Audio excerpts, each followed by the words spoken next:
Hallo, mein Name ist Robert Scher und das ist mein neues Buch, Pizzi. Und ich möchte euch das Buch gerne vorstellen.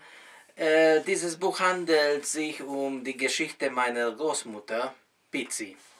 Und so fängt das Buch an.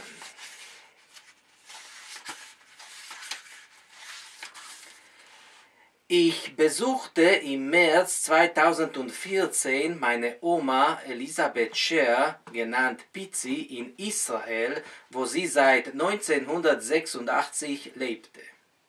Sie wohnte zusammen mit meinen Eltern in einer Wohnung und hatte dort ihr eigenes Zimmer. Es fehlte ihr an nichts.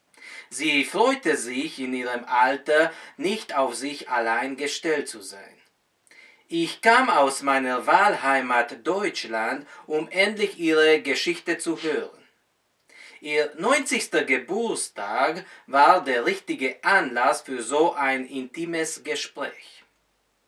Auf Ungarisch versteht sich meine und ihre Muttersprache, die Sprache meiner Familie.